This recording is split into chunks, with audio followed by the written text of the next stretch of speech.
So here we have the Honda CR-V on a 15 plate. I'm going to start off firstly by showing you around the outside of the car, and then we'll hop in and run through some controls on the inside of it from there. From the outside, you can see it's a 5-door car with alloy wheels and tinted windows. I'm going to start off inside the boot area first. As we approach the back of the car, you can see we have reversing sensors. Plenty of boot space as well, along with that 60/40 split folding rear seat, should you wish to increase this space even further again. Okay, so we're just going to work our way back around to the front of the car, and then we'll hop in and run through some controls from there.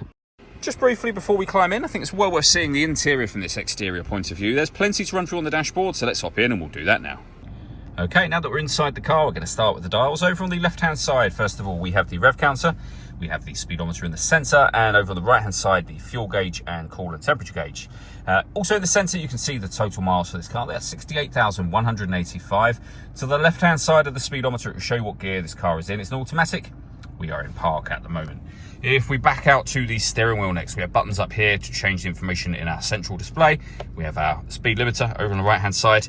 These buttons will change the trip computer information in the center, and then we have our phone controls to the left hand side. There's two screens over here, as you can see.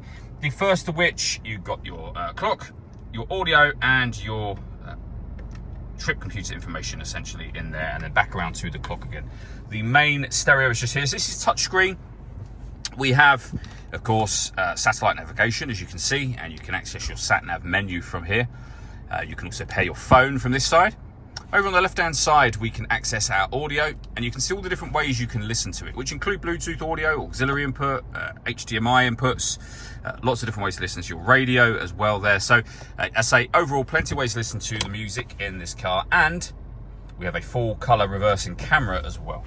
Below that, we have dual zone climate control. You can adjust the passenger temperature, driver temperature. You can increase and decrease the fan speed. You can determine what direction you'd like the air distributed in. And when you're happy with those settings, that's your air conditioning off and on again from there. Or hit auto. The car will then take full control for you to maintain the temperatures, as you can see, that you've asked for. And you can manually override that whenever you wish to turn auto off. We have the gear lever for the fully automatic gearbox. Both driver and passenger heated seats with two different heat settings on each. We have a 12-volt charging socket, cup holders and storage inside here. And then the panoramic glass roof. There is a sunblind that you can open up, and as you can see, that lets in a huge amount of extra light to this cabin area. All that leaves me to say is thank you for taking the time to watch this video. If you'd like to come and see the car for yourself and have a test drive, please feel free to give us a call here at Surrey Specialist Cars. We'd love to hear from you.